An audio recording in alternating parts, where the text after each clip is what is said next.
Our next guest is Marchelle Tigner of Trigger Happy Panda. How's it going? I'm doing well. How are you doing? I'm doing pretty good, So, all right, well, I'm just going to jump. I just got to ask. Okay, explain to me the name Trigger Happy Panda. What's that all about? Okay, so the Trigger Happy Panda is actually my logo, and Ah, Panda okay. comes from I just like pandas. The actual company name is Trigger Happy Firearm Instruction, and Ah, okay, okay. right, I got trigger happy because back in the day, people would say, "Hey, Tig, you don't really, hold on to an idea or a thought. You really just pull the trigger, like you just do it." And Ah, so that's kind of how I got the nickname Trigger Happy, and we kind of just went from there. okay. So let's start from the beginning. So, how did you initially get into shooting?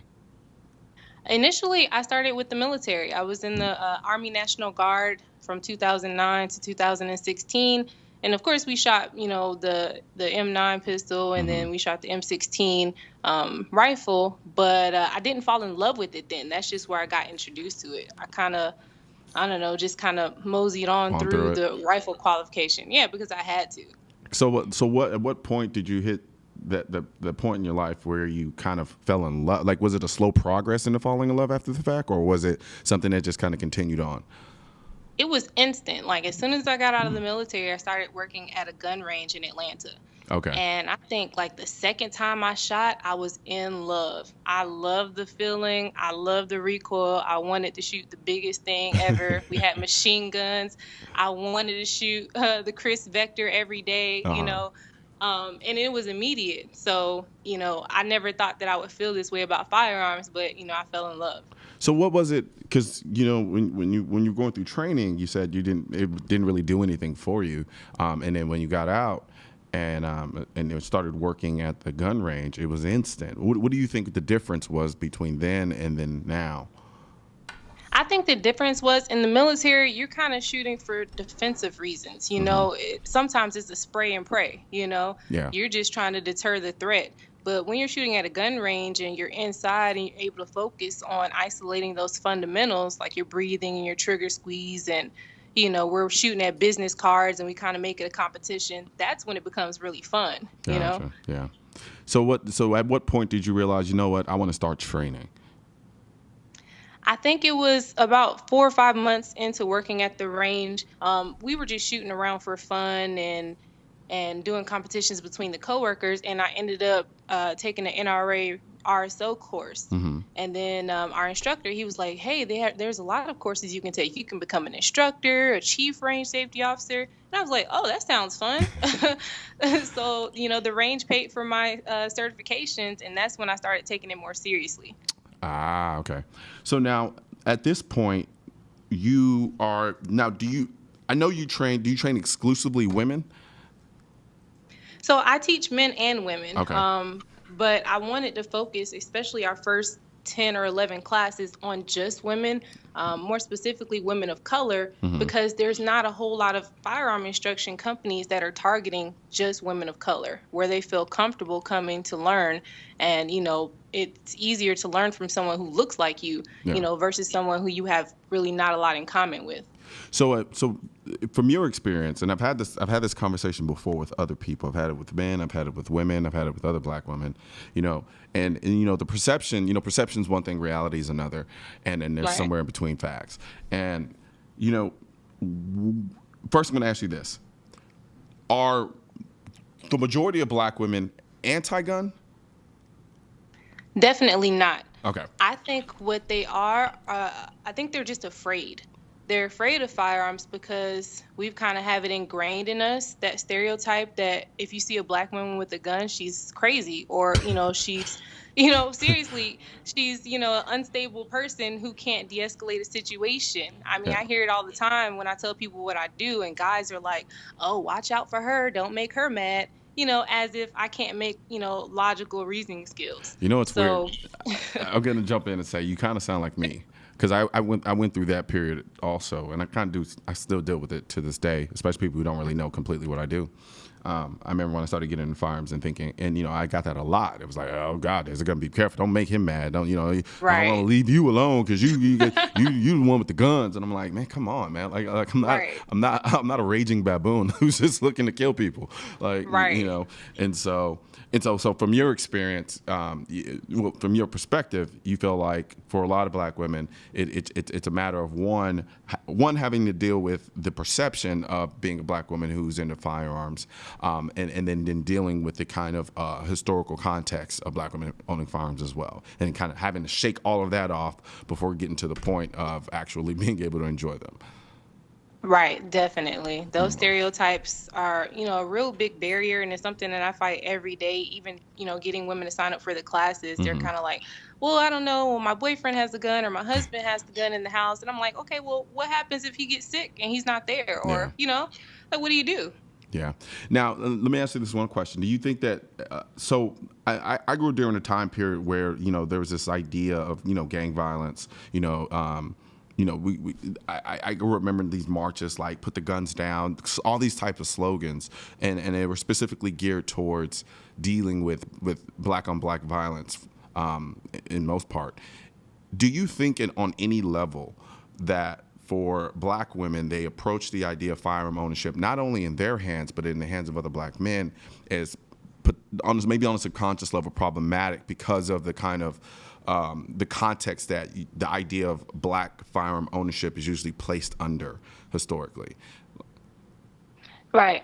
I mean, I definitely think so. And that's something that a lot of black gun owners have to think about is, the perception of owning a gun, advocating for other people to own guns, and even advocating for you to learn how to use it. Yeah. Because of, I was raised in a household with no guns because my Okay. parents were like, no, we don't believe in that. If we have one in here, then, it's a really bad problem for our children to be around them. Yeah. But, it's a different time. Back in the 90s, our neighbors weren't breaking into our houses, like Yeah. they are now. Yeah. No. You're absolutely right.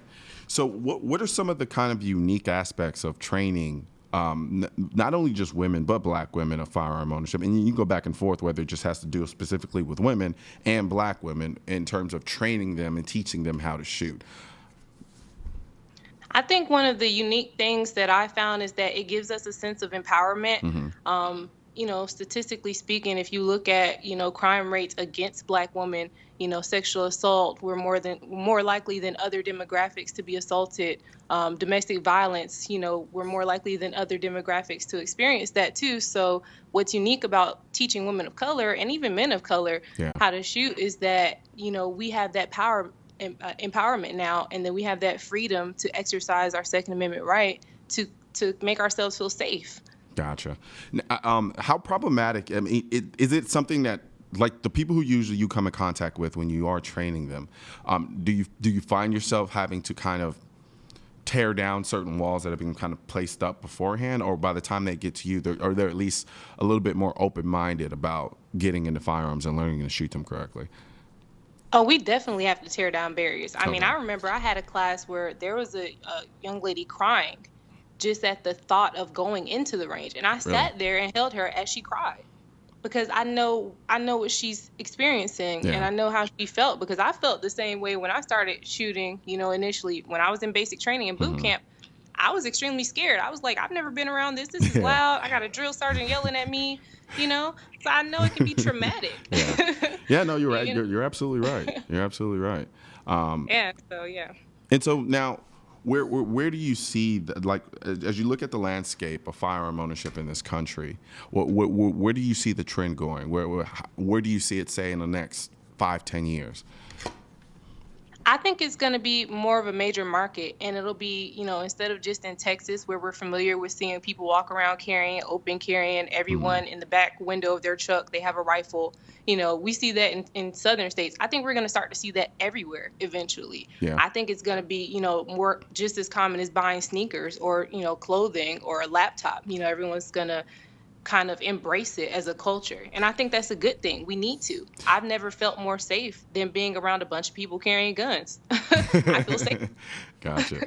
So now, so for certain group of people, they look at that and the idea of, wait, you want people to buy guns like we buy sneakers. You want guns on the back of trucks. They look at that as almost like a devolution instead of an evolution in our society. What do you usually say to people when if you do encounter them who are kind of a little apprehensive about the idea of firearm ownership, and then they kind of criticize you about your stance on it?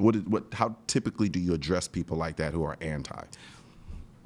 I told them that, first of all, this is our right. It's our Second Amendment right. Mm-hmm. It's the Second Amendment because it's one of the most important rights that our founding fathers gave to us.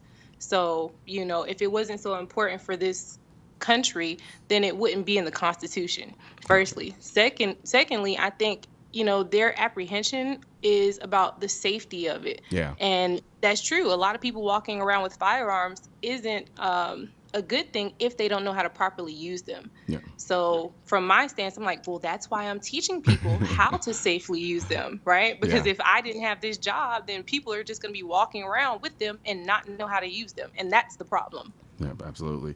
Now, from a training perspective, what is the most difficult thing to teach not necessarily just women of color, but all the people you typically train? What is the hardest thing to teach people to do from a shooting standpoint? Not anticipate the recoil. Gotcha. I mean, I struggle with that myself. Right. I have to dry fire. I have snap caps and I sit here and I dry fire at my house because I'm like, look, that's something that you have to get used to. And it's different for every, that it's different for every firearm. Everybody's trigger length is different. So, you can be comfortable with your Glock 19 and try to go shoot a 38 revolver and, it's way different. Yeah. So that's the hardest thing. Gotcha. So now, do you carry? Of course, every day, all day. Okay. Well, I asked that because, how hard is it as a woman to have to, because I carry all day, every day as well, but as a woman, and especially considering the type of clothes that the type of clothes that women typically wear, how hard is it to carry every day as a woman? It can be difficult, especially, getting into the summer months. It's way easier in the winter because I have a jacket or a hoodie on. Yeah, it's really easy. But in the summer months for women, it can be a little more difficult. But I have a Glock 43, and usually I have it in the waistband holster, and you can't ever see it. Sometimes, depending on what I'm wearing, I might be double carrying, like at a class, and I'll show them, like, look, I have on the 19 on my hip, but at my 6 o'clock, I have that 43, and you never would have known that, right? So I try to prove to them that, hey, you can carry wearing shorts, you can carry wearing tank tops, you just have to practice a little more, and everybody's body type is a little different. Yeah. Now, so when I started carrying initially, I came up in the realm of you dress around the gun, right? And right. I rejected that. I wanted to find the gun that I felt could fit my lifestyle better, right. and especially in the way that I dress as well.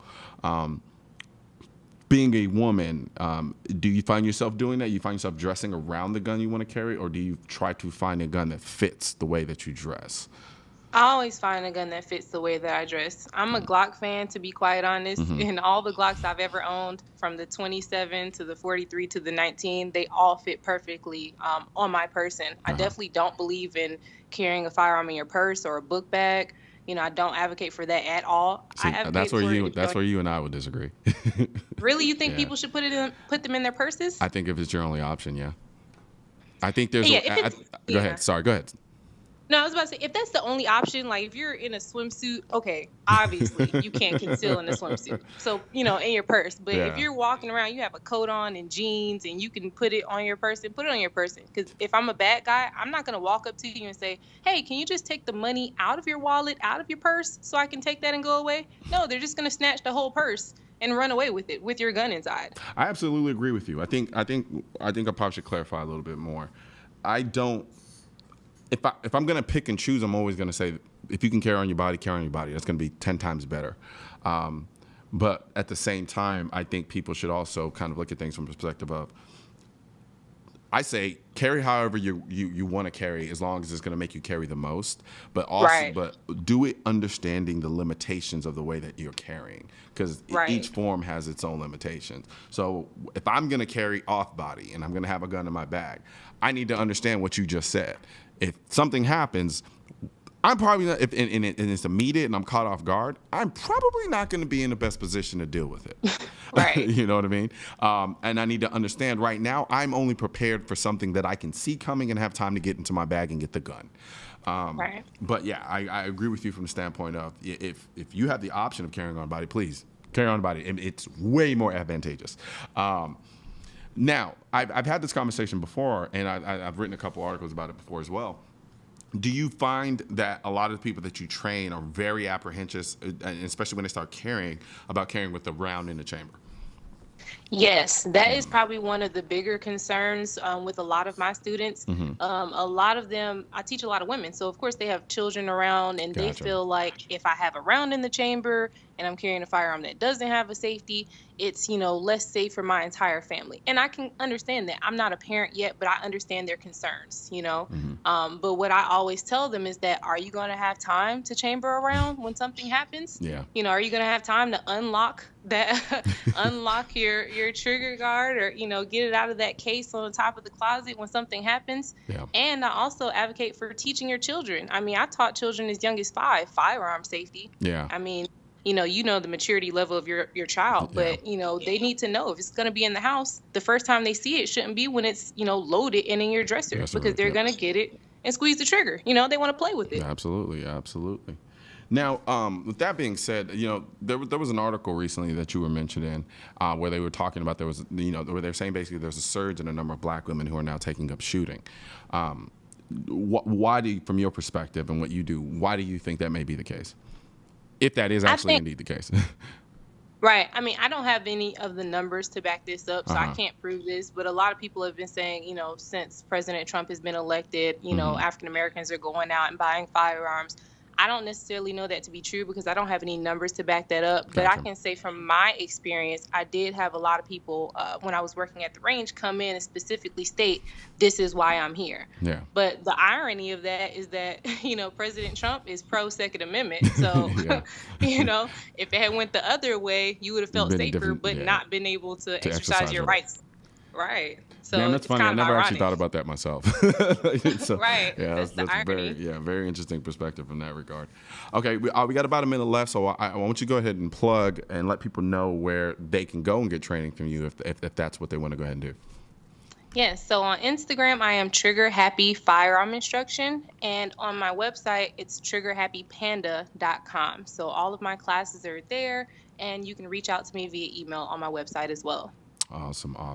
Well, I want to thank you very much for joining us today. And, you have an open door policy with us. Anytime you want to come back on the show, just let me know. Thank you so much. Will do. All right. You have a good one. You do the same. Absolutely.